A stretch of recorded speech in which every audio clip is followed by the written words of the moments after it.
Assalamu alaikum dear students. In the previous class we have actually completed this three-dimensional geometry, and now we are on an important concept, and that concept is all about linear programming, a new concept of this class 12th mathematics. So here we have the concept of linear programming. The concept of linear programming was actually initiated by a Russian mathematician. It was first introduced by a Russian mathematician, Leonid Vitalyevich Kantorovich.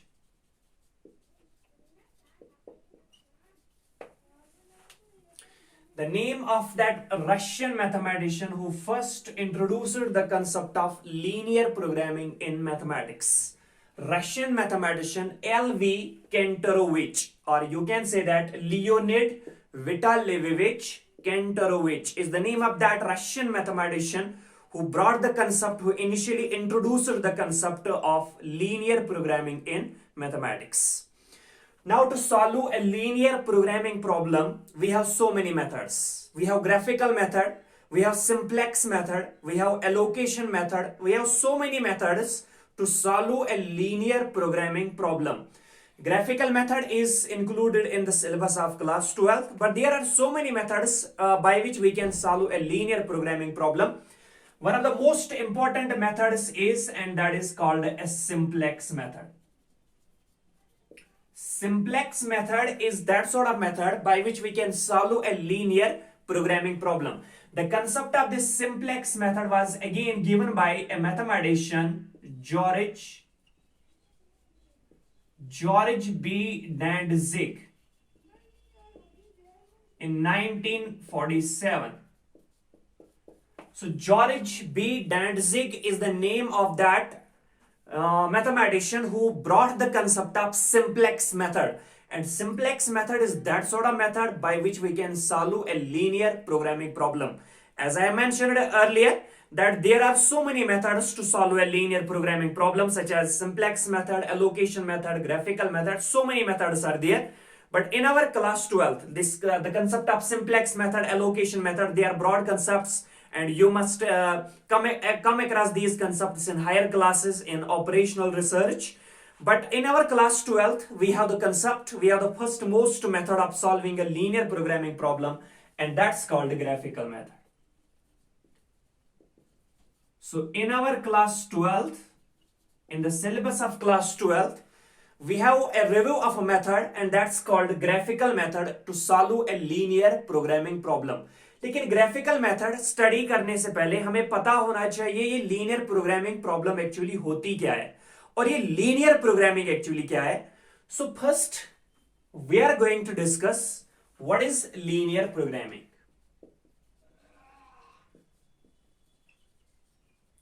As I have mentioned, the concept of linear programming was initially introduced by a Russian mathematician, Leonid Vitalyevich Kantorovich. So, what he actually brought? What is this linear programming? ये linear programming actually है क्या? फिर हम बाद में discuss कर लेंगे कि लीनियर प्रोग्रामिंग प्रॉब्लम क्या है और इस लीनियर प्रोग्रामिंग प्रॉब्लम को हम सॉल्व कैसे करेंगे by graphical method. As I mentioned, there are so many methods to solve a linear programming problem. One of the most important method is, and that's called the simplex method, which was put forward by a mathematician George B. Dantzig in 1947. But as I have mentioned, this is a broad concept and you may come across these concepts in higher classes. And in our class 12th, we have the concept of graphical method to solve a linear programming problem. लेकिन graphical method समझने से पहले हमें पता होना चाहिए कि linear programming क्या है और लीनियर प्रोग्रामिंग प्रॉब्लम एक्चुअली क्या है या लीनियर प्रोग्रामिंग एक्चुअली क्या है. So what is linear programming? First we are going to discuss the definition of linear programming. So here we are going to discuss the definition of linear programming. So what is linear programming? A linear programming is a device.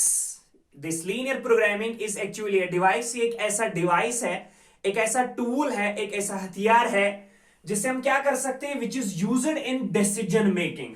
जो कहां पे use होता है, इसकी usage कहां पे है, in decision making, in order to decide the things, कहां पे, in business. So linear programming is actually used in business in order to decide the things. Decision making के लिए काम आता है कहां पे, in business for obtaining the optimum values. Optimum value निकालने के लिए, मैक्सिमम या मिनिमम वैल्यू निकालने के लिए, डिजायरेबल वैल्यूज निकालने के लिए जो बिजनेस में एक टूल हम यूज करते हैं. क्योंकि जब हम कोई बिजनेस स्टार्ट करते हैं तो डेफिनेटली हमारे मन में यही बात रहती है कि how to obtain the maximum profit on the basis of least expenses. तो कैसे हमें एक मैक्सिमम प्रॉफिट मिलेगा अगर हम कोई बिजनेस, अगर हम कोई फैक्ट्री, अगर हम कोई इंडस्ट्री, अगर हम कोई फर्म स्टार्ट कर रहे हैं, तो उस फर्म के स्टार्ट करने में, उस स्टार्ट करने से पहले हमारे मन में ये चल रहा होता है कि अगर हम ये बिजनेस स्टार्ट करेंगे तो हम कैसे करेंगे, ये हम कैसे प्रोडक्ट्स को कैसे बनाएंगे, उनकी यूजेज मतलब उनकी फॉर्मेशन में हम कैसे चलेंगे सच दैट हमें मिलेगा maximum profit on the basis of least expenditures और on the basis of least expenses. तो ये डिसाइड करने के लिए हमारे पास जो डिसीजन मेकिंग होती है कि कैसे हम चलें, राइट, उस टूल, उस हथियार को हम यहां पे मैथमेटिक्स में लीनियर प्रोग्रामिंग कहते हैं. So is a device which is used in decision making in business for obtaining the optimum values, for obtaining the desirable values, for obtaining the maximum profit. Maximum profit हमें कैसे मिलेगा of the quantities, in quantities का, subject to certain constraints. लेकिन हमें certain constraints, हमें certain restrictions के under काम करना होता है when the relationships involved in the problem are linear. जब इस प्रॉब्लम में जो रिलेशनशिप इन्वॉल्व होती हैं वो लीनियरली होती हैं. यानी लीनियरली कैसे होती है वो हम अभी सीखेंगे जब हम इस डेफिनेशन को इलस्ट्रेट करेंगे. लेकिन सबसे पहले definition of linear programming actually है क्या. सो linear programming is actually a device. ये एक ऐसा टूल है, एक ऐसा हथियार है जिसे हम कहां पे यूज कर सकते हैं, बिजनेस में. कहां पे, in order to decide the things. हम चीजों को डिसाइड कैसे करेंगे, हम कैसे चलेंगे बिजनेस में, कैसे चलेंगे सच दैट हमें मिलेंगे ऑप्टिमम वैल्यूज, यानी हमें मिलेंगे डिजायरेबल वैल्यूज, हमें मिलेगा maximum profit on the basis of least expenses. Suppose हम कोई फर्म स्टार्ट कर रहे हैं, कोई प्रोडक्ट्स उस फर्म में से निकाल रहे हैं, तो उस प्रोडक्ट्स को हम कैसे बनाएंगे, एक्स टाइप ऑफ प्रोडक्ट या फर्स्ट टाइप ऑफ प्रोडक्ट और सेकंड टाइप ऑफ प्रोडक्ट को कैसे बनाएंगे सच दैट फिर उन प्रोडक्ट्स को बेच के हमें मिलेगा मैक्सिमम प्रॉफिट. तो ये चीज डिसाइड करने के लिए हमारे पास जो हथियार होता है, हमारे पास जो टूल होता है, that's called linear programming. So linear programming is just used in business to decide the things, how we can make the products, how we can sell the products, how we can, in order to get maximum profit on the basis of least expenses. और वहां पे जो हम tool use करते हैं उसे कहते हैं लीनियर प्रोग्रामिंग. तो लीनियर प्रोग्रामिस्ट का यही काम होता है कि वो हमें बताए कि आपके बिजनेस में आपने कैसे चलना है, आपने प्रोडक्ट्स को कैसे बनाना है, आपने किन रेस्ट्रिक्शंस को फॉलो करना है, प्रोडक्ट एक्स को बनाने में कितना टाइम लगा देना है, प्रोडक्ट वाई को मिक्स करने के लिए, पैक करने के लिए कितना टाइम लगा देना है, राइट, सच दैट आपको मिलेगा मैक्सिमम प्रॉफिट. एंड इस लीनियर प्रोग्रामिंग का कि यही यूजेज है, इस लीनियर प्रोग्रामिस्ट का यही काम है कि ये हमें बता पाए कि अपने बिजनेस में आपको कैसे चलना है, कैसे फॉलो करनी है इंस्ट्रक्शंस, कैसे फॉलो करने हैं रेस्ट्रिक्शंस सच दैट आपको मिलेगा maximum profit on the basis of least expenses. And that tool that we use in decision making in business is called linear programming. Now in order to make this definition clear, we will go through an illustration. हम एक simple example से होके जाएंगे, जिस simple example से हमें पता चलेगा कि क्या होती है एक्चुअली लीनियर प्रोग्रामिंग और इस लीनियर प्रोग्रामिंग प्रॉब्लम का स्ट्रक्चर क्या होता है. तो सपोज हमारे पास कोई फर्म है, हमारे पास कोई इंडस्ट्री है, हमारे पास कोई फैक्ट्री है जो two types of products produce करती है. सपोज एक है प्रोडक्ट फर्स्ट और दूसरा है प्रोडक्ट सेकंड. अब प्रॉफिट हम ऐसे भी कमा सकते हैं कि मतलब कोई प्रोडक्ट कम दाम में लेके आओ, फिर मतलब हायर प्राइसेस में उसको बेच लो, तो ऐसे भी हमें मतलब प्रॉफिट मिल सकता है। लेकिन लीनियर प्रोग्रामिंग में ऐसा पॉसिबल नहीं है। लीनियर प्रोग्रामिंग में prices are considered to be constant. Prices are considered to be constant in linear programming problem. So you cannot hike the prices in order to make your best profits. No, you have to follow some path. You have to follow some restrictions. You have to follow your linear programmist in order to get maximum profits on the basis of least expenses. तो कैसे करेंगे ये समझेंगे हम इस simple example से। तो suppose आपके पास कोई फर्म है, कोई फैक्ट्री है जो two types of products produce करती है, product first and product second. तो सपोज प्रोडक्ट फर्स्ट आपके पास है और प्रोडक्ट सेकंड आपके पास है, and these two types of products, आप इनको बनाने के लिए सपोज आपको दो प्रोसेस से होके जाना पड़ता है। Suppose first process is mixing and second process is suppose packaging. एक firm two types of products produce करती है, product first and product second. ये दो प्रोडक्ट्स बनाने के लिए सपोज हमें दो प्रोसेस से जाना पड़ेगा। एक प्रोसेस है मिक्सिंग और दूसरी प्रोसेस है packaging. Suppose first type of product, अगर एक यूनिट आप ले लोगे, एक प्रोडक्ट आप फर्स्ट टाइप का ले लोगे, उसको मिक्स करने के लिए सपोज आपको 5 आवर्स लगते हैं। In order to mix the first type of product, one product of first type, you need 5 hours. And second type of product, suppose you need 4 hours. और आपके पास जो मैक्सिमम कैपेसिटी अवेलेबल है, maximum capacity available of each product for each operation.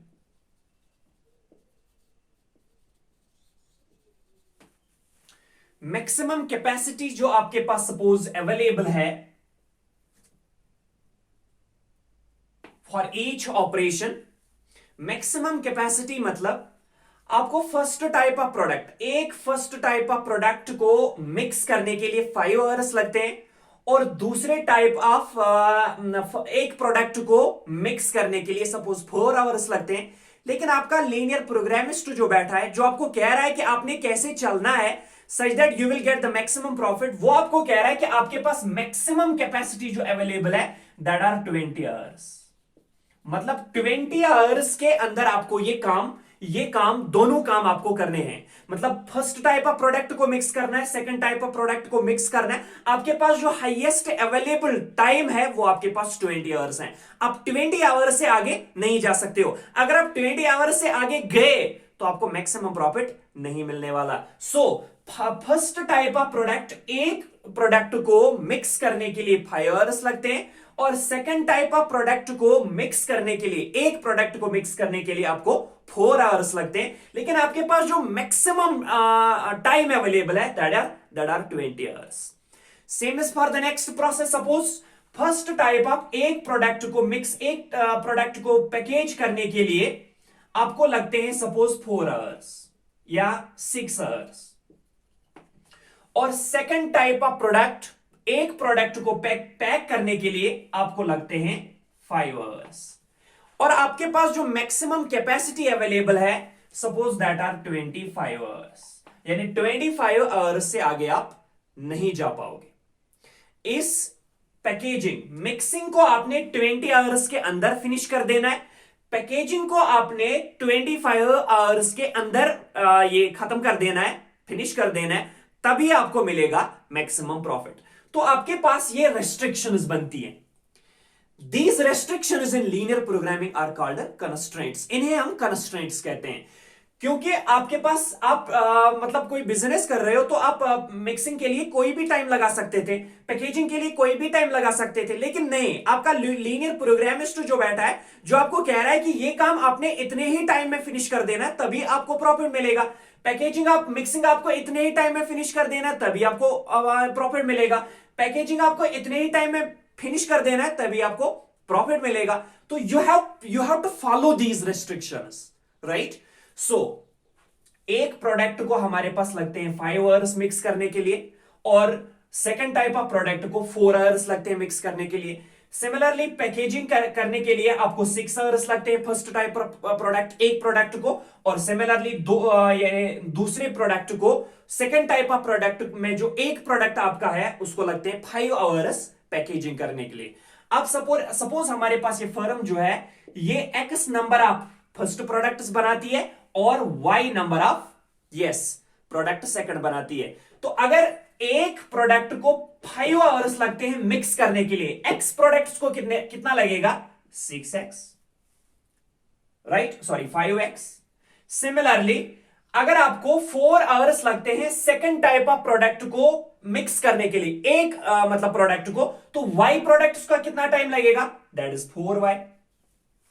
So 5x plus 4y जो total available time आपके पास है, that are maximum, the maximum time is 20 hours, means you have to finish the work at most 20 hours. यानी आपका सबसे highest time जो available है वो है 20 आवर्स। आप इसे 20 आवर्स तक खत्म कर सकते हो या 20 आवर्स से पहले ही खत्म कर सकते हो। So less or equal to 20 से आगे आप नहीं जा पाओगे, तब आपको मैक्सिमम प्रॉफिट नहीं मिलेगा। सो पहला कंस्ट्रेंट, पहली जो रेस्ट्रिक्शन, पहली जो लीनियर इनइक्वेशन आपके पास अवेलेबल बनती है, क्या बनती है, 5x plus 4y is less or equal to 20.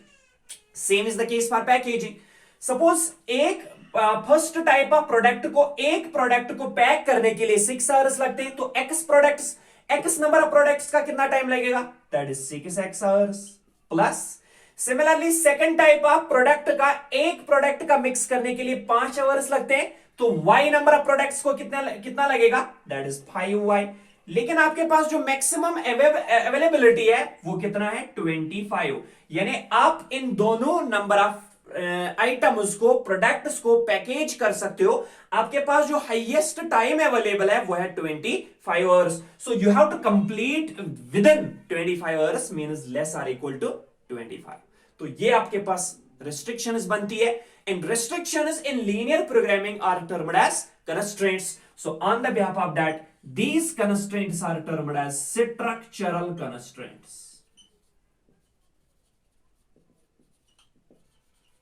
They are known as structural constraints. The restrictions you have to follow such that you can get the maximum profit, they are represented by the inequations. Definitely यहां पे inequation ही बनेगी, क्योंकि highest available जो time आपके पास available है, at most जो आपके पास है वो है 20 आवर्स। अगर आप 20 आवर्स तक इसे खत्म कर पाए तो आपको मिलेगा मैक्सिमम प्रॉफिट। तो आप इसे 19 आवर्स में ही खत्म कर सकते हो, 18 आवर्स में ही खत्म कर सकते हो, ये तो या इक्वल टू 20 आवर्स या लेस देन 20 आवर्स। तो that is why 5x plus 4y is less or equal to 20, and for packaging you have 6x plus 5y is less or equal to 25। तो आपके पास ये रेस्ट्रिक्शंस बनती है, and in restrictions को linear programming problem में हम structural constraints कहते हैं। एंड सिमिलरली हम ऑब्वियसली लेते हैं कि x must be greater or equal to 0, y must be greater or equal to 0, because x is the number of products, y is the number of products। अब अगर आप कोई बिजनेस करना चाहोगे तो आप बैठ के तो बिजनेस नहीं कर सकते ना, आपको कुछ ना कुछ करना पड़ेगा। तो product x number of products बनाने पड़ेंगे ना, y नंबर ऑफ प्रोडक्ट्स आपको बनाने पड़ेंगे, इसलिए x कुछ होना चाहिए, तभी तो आप बिजनेस कर पाओगे। आपके पास कोई नंबर ऑफ प्रोडक्ट्स होने चाहिए। सो x मस्ट बी ग्रेटर और इक्वल टू 0, ये नेगेटिव नहीं हो सकता है। क्यों? मतलब x नंबर ऑफ आइटम्स पहले आपको बनाने पड़ेंगे, तभी आप बिजनेस करोगे। तो x मस्ट बी ग्रेटर और equal to 0, y must be greater और equal to 0। x is the number of first type of these products, and y is the number of second type of products. So first you have to form the products, आपके पास पहले कुछ होना चाहिए तभी आप business करोगे। तो that is why x must be greater और equal to 0, y must be greater और इक्वल टू 0। ग्रेटर और इक्वल टू 0 का हम कहेंगे नॉन नेगेटिव। तो ये भी आपके पास रेस्ट्रिक्शंस बनती है, क्योंकि आपने पहले सबसे पहले आपने कुछ डालना है, सबसे पहले आपने कुछ काम करना है, तभी आपका बिजनेस स्टार्ट होगा।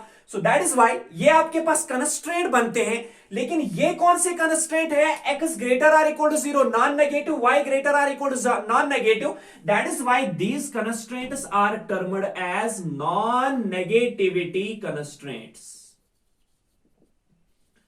non-negativity constraints. These are termed as structural restrictions, structural constraints, and these are known as non-negativity constraints. अब इसमें सबसे इंपॉर्टेंट बात जो है, तो वो हम नेट रेवेन्यू की बात करेंगे. Net revenue in each product, net revenue per product. Suppose first type of product, एक प्रोडक्ट को बनाने में जो आपको रेवेन्यू मिलता है, सपोज वो आपको मिलता है 5 रुपीज. और सेकेंड टाइप ऑफ प्रोडक्ट को बनाने में, जो एक प्रोडक्ट बनाने में जो आपको रेवेन्यू मिलता है, सपोज वो आपको मिलता है 6 रुपीज. राइट, तो 5 रुपीज आपको मिलता है, 5 रुपीज आपको मिलता है एक product, first type of product बनाने में. और सेकंड टाइप ऑफ प्रोडक्ट बनाने में जो रेवेन्यू आपको मिलता है एक प्रोडक्ट में, वो आपको मिलता है 6 रुपीज. राइट,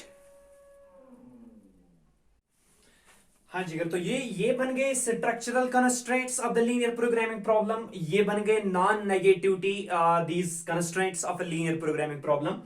नाउ सपोज हमें net revenue per unit product जो फर्स्ट प्रोडक्ट में मिल रहा है वो 5 रुपीज है. इन्हें एक प्रोडक्ट में, फर्स्ट टाइप ऑफ प्रोडक्ट के एक प्रोडक्ट में हमें 5 रुपीज रेवेन्यू मिल रहा है, और सेकेंड टाइप के एक प्रोडक्ट में हमें 6 रुपए का रेवेन्यू मिल रहा है. तो x number of first type of products में से कितना रेवेन्यू मिलेगा? That is 5 into x, so 5x plus yes 6 into y, so 6y. तो ये मिलेगा हमें net revenue of all the products of first type and second type, x number of products of first type and y number of products of second type. तो ये जो function हमारे पास बनती है, इसको हम लीनियर प्रोग्रामिंग प्रॉब्लम में z से डिनोट करते हैं, क्योंकि ये हमारा मेन ऑब्जेक्टिव रहता है, ये हमारा नेट रेवेन्यू रहता है. और इसी नेट रेवेन्यू को हम कैसे मैक्सिमाइज करेंगे, इसको कैसे ऑप्टिमाइज करेंगे, इसका सबसे अच्छा वैल्यू हम कैसे निकालेंगे in order to get maximum profit. So on the behalf of that this function is termed as objective function. ये हमारा मेन ऑब्जेक्टिव रहता है in order to get the maximum revenue, because when you get the maximum revenue you will get the maximum profit on the basis of least expenses. So 5x plus 6y ये बनती है हमारी objective function in case of linear programming problem. Right, so ये थी एक simple सी illustration of a linear programming problem. How to form a linear programming problem and what would be the structure of a linear programming problem. So the structure of linear programming problem is just like that. It contains 3 parts. Yes, first part is called the objective function. Objective function में हमारे पास क्या रहता है? Net revenue, जिसको हम optimise फिर करते हैं, मैक्सिमाइज या मिनिमाइज करते हैं. और हमारे पास रहते हैं रेस्ट्रिक्शंस, हमें किन रेस्ट्रिक्शंस के अंडर काम करना पड़ेगा सच दैट हमें मिलेगा maximum profit, and that are called structural constraints. Business start करने के लिए हमारे पास कोई प्रोडक्ट होना चाहिए, प्रोडक्ट एक्स होना चाहिए, प्रोडक्ट वाई होना चाहिए. सो एक्स मस्ट बी ग्रेटर और equal to 0. Similarly, y must be greater or equal to 0. X is greater or equal to 0 is non-negative, because whatsoever is greater or equal to 0 is non-negative, and that's why these constraints, these restrictions are termed as non-negativity these constraints. So every linear programming problem in its standard form consists of 3 parts. तो यहां पे mention कर देंगे every linear programming problem, every linear programming problem in its standard form,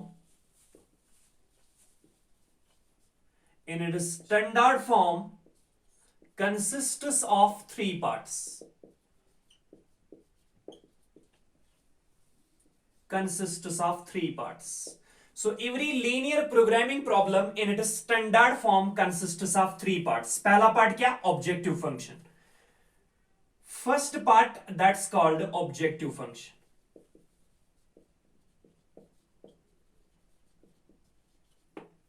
Second one is called structural constraints.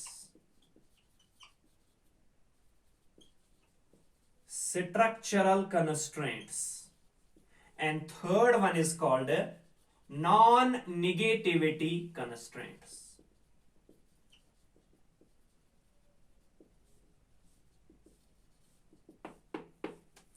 So every linear programming problem in its standard form has three parts. One is called the objective function, second is called the structural constraints, and the third one is called the non-negativity constraints. So this would be the structure of an LPP, means linear programming problem.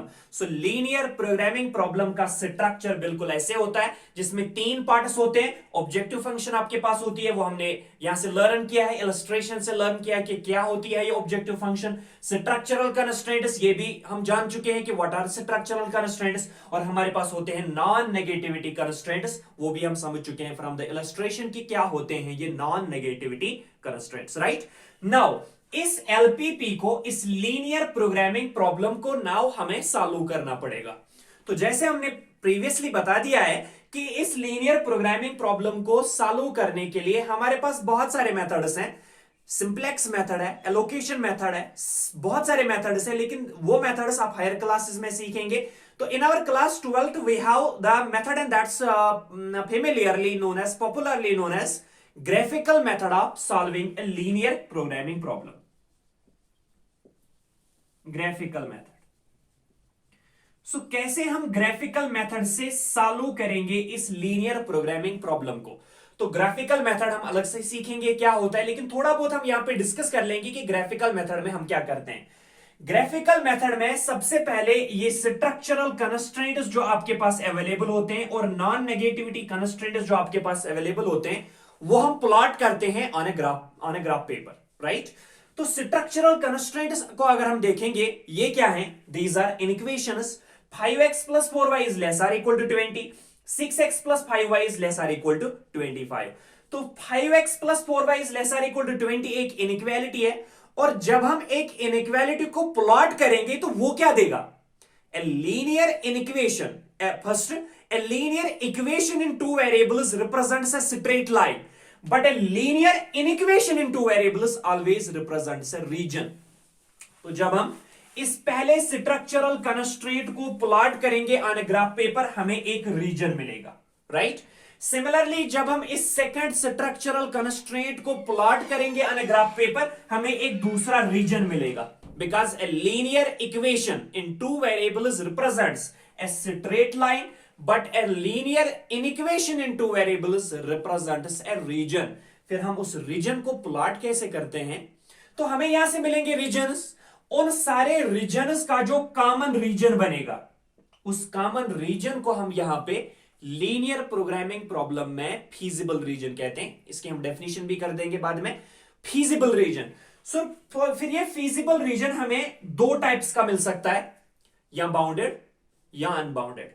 Bounded in the sense it would be bounded all sides by line segments, and unbounded means it would be open on one of the two sides, or out of four sides, out of five sides, on one side or on two sides it would be open. So that time it would be unbounded. So हमें यह feasible region bounded मिलेगा या feasible region unbounded मिलेगा. फिर हमें उस feasible, अगर ये bounded है तो unbounded के लिए एक अलग सा मेथड है, फिर एक दो स्टेप्स और करने पड़ते हैं. तो अगर आपका बाउंडेड फीजिबल रीजन बाउंडेड आ रहा है तो हमें उस फीजिबल रीजन के वर्टिसेस चाहिए, क्योंकि लीनियर प्रोग्रामिंग प्रॉब्लम की ऑप्टिमाइजेशन जो होती है, मैक्सिमाइज या मिनिमाइज, वो हमें कॉर्नर इन्हीं वर्टिसेस पे मिलता है. And these vertices in linear programming problem of a feasible region are termed as corner points. तो हमें लोकेट करने पड़ते हैं कॉर्नर पॉइंट्स. कॉर्नर पॉइंट के अपने अपने वैल्यू कोऑर्डिनेट्स होंगे x y x y x y x y. फिर हम x का वैल्यू यहां पे जो ऑब्जेक्टिव फंक्शन यहां से बन रही थी 5x plus this 5x plus 6y जिसको हमने z से डिनोट किया था, तो x का वैल्यू यहां पे पुट कर देंगे, y का वैल्यू यहां पे पुट कर देंगे, हमें मिलेगा value of z. For different corner points we would have different values of z. And out of all the values of z जो बड़ा होगा that would be the maximum, and out of all the values of z जो छोटा होगा that would be the required minimum. So ऐसे हम solve करेंगे एक लीनियर प्रोग्रामिंग प्रॉब्लम को बाय ग्राफिकल मेथड. लेकिन ग्राफिकल मेथड हम डीपली पढ़ना है हमें, और इसे हम यूटिलाइज फिर कैसे करेंगे एक्सरसाइजेस में, एग्जाम्पल्स में, लेकिन ये जिक्र हम देखेंगे अगले क्लास में। लेकिन सबसे पहले हमने यहां पे क्लियर कर दिया कि लीनियर प्रोग्रामिंग एक्चुअली है क्या, ये हमें कहां पे काम आता है, किस में काम आता है, in order to decide the things for obtaining the maximum profits on the basis of least expenses. तो ये हम यूज कहां पे करते हैं, इस लीनियर प्रोग्रामिंग प्रॉब्लम बनती कैसे है, इसका स्ट्रक्चर क्या होता है ना। ये लीनियर प्रोग्रामिंग प्रॉब्लम जो आपके पास अवेलेबल होगी, दो तरह की होगी। एक तरह की होगी कि आपकी ऑब्जेक्टिव फंक्शन दे रखी होगी, आपके स्ट्रक्चरल कंस्ट्रेंट्स दे रखे होंगे, आपके नॉन नेगेटिविटी कंस्ट्रेंट्स दे रखे होंगे। So you have to directly solve this linear programming problem by graphical method. दूसरा होगा, अगर आपको पहले फॉर्मेशन ऑफ एलपीपी करना पड़ेगा, यानी बनानी पड़ेगी लीनियर प्रोग्रामिंग प्रॉब्लम, तो उसमें क्या होगा, थ्योरेटिकली दे रखा होगा कि a firm produces products first and second in such a way।